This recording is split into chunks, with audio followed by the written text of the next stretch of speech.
Hello, everyone. I wanted to do a short video this morning. Uh, I'm in the Proverbs series, and I'm going to be in Proverbs 7. I'm just going to read it. It's 27 verses and comment on just a little bit of it. You can read it yourself. But I'm in the King James Version, chapter 7 of Proverbs. My son, keep my commandments and lay up my commandments with. My son, keep my words and lay up my commandments with thee. Keep my commandments and live, and my law is the apple of thine eye. Bind them upon thy fingers, write them upon the table of thine heart. Say unto wisdom, thou art my sister, and call understanding thy kinswoman. That they keep thee from the strange woman, from the stranger which flattereth with her words. For out of the window of my casement I look, out of my window of my house I looked through my casement, and beheld among the simple ones a young man void of understanding, passing through the street near her corner, and he went the way to her house in the twilight, in the evening, in the black and dark night. And behold, there met him a woman with an attire of a harlot, with the subtil of heart. She is loud and stubborn, her feet abide not in her house. Now she is without, now in the streets, and lieth in wait at every corner. So she called him and kissed him, and with an impotent face said unto him, I have peace offerings with me this day. I've paid my vows. Therefore came I forth to meet thee, diligently to seek thy face, and I have found thee. I have decked my bed with coverings of tapestry, with carved works, with fine linen of Egypt. I have perfumed my bed with myrrh, aloes, and cinnamon. Come, let us take our fill of love till the morning. Let us solace ourselves with loves. For the good man is not home. He is gone a long journey. He had taken a bag of money with him, and will come home at the day appointed. With her much fair speech she called him to yield. With the flattering of her lips she forced him. He goeth after her straightway as an ox goeth to the slaughterhouse, or a fool to the correction of stocks. And that's the way we're just sheep going to the slaughter. And if you don't have God to direct you, you'll be a part of that, the bad part of it. Till a dart strike through his liver, as a bird hastens to the snare, and knoweth not it is for his life. Hearken unto me now, therefore, O children, and attend to the words of my mouth. Let not thine heart decline to her ways. Go not astray in her paths. For she has cast down many wounded, yea, many strong men have been slain by her. Her house is the way to hell, going down to the chambers of death. Might not be the prettiest proverb, but it's got some meaning. Many a man or woman has fell into that trap, and it's been a bad, sad ending. Not only did they lose their mates, but they lost their soul. I know a fellow, and that's a trap, to be caught with someone that's not your spouse. You just giving way to temptation.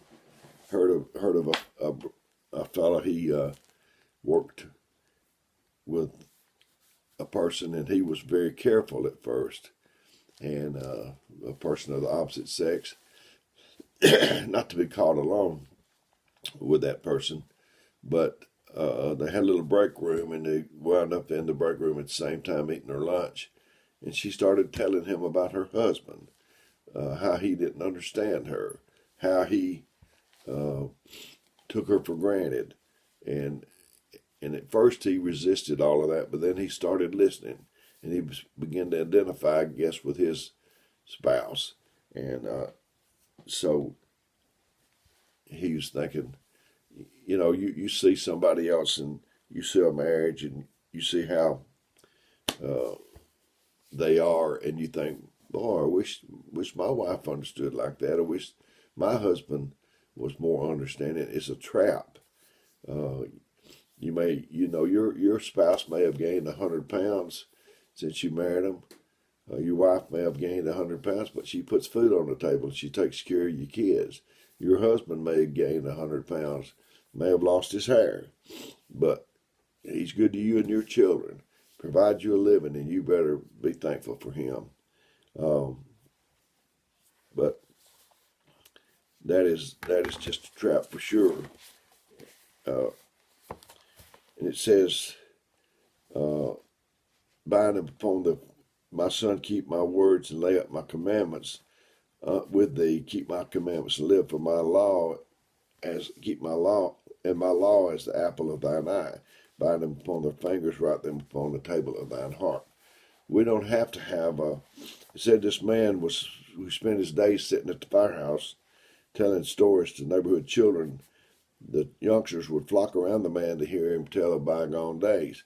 One striking feature of this old gentleman was that around each of his fingers he had tied a different colored string. The children would ask what the strings were there for, and the old man would say that each one was to remind him of something important. That's the way he remembered things. But for everyone who came to him, he had this to share. You don't need strings to remember the most important things. God gave us 10 fingers and 10 commandments, and if you keep one commandment on each finger, you'll never forget them. The commandments of God should be as much a part of our fingers, us, as the fingers which are a part of our hands. Forgetting, that is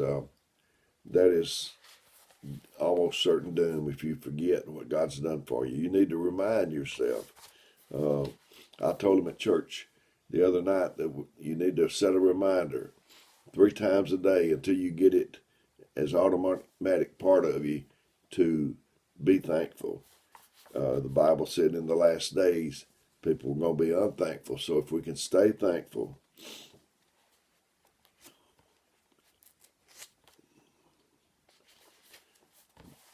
but the Revelations, I'm trying to bring these to you. The Proverbs, trying to bring these to you because they came out of the wisdom of a man named Solomon, and they are very, very helpful. And I used to read them. He tells you, not in the ones we've read so much so far as some of the other ones, that wisdom is the chief thing, and to get wisdom with all you're getting and all your heart, get wisdom. And if we're going to get wisdom, we need to know how it comes. And it said the fear of the Lord was the beginning of wisdom. So to me, that's why we don't have any more wisdom than we do. I think we're going to conclude here today. Hope you got something out of it. I love you very much, and I'm bringing these to you with much love. And as I said, I'm not trying to replace your minister or you getting to church. I'm just trying to supplement in case that you've not been able to. We've had the coronavirus for a year now. Plus, if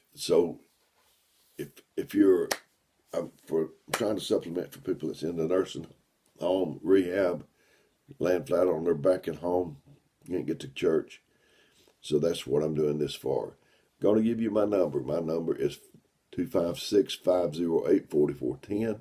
If you need me, give me a call. I might not get right back with you, but I'll get with you as soon as I can. And when you call, leave me a message, because I get calls, a lot of calls, and they're not in my contacts. I don't know who they are. And if they would have just said something, I could have called them back. So may God bless you until we do this again.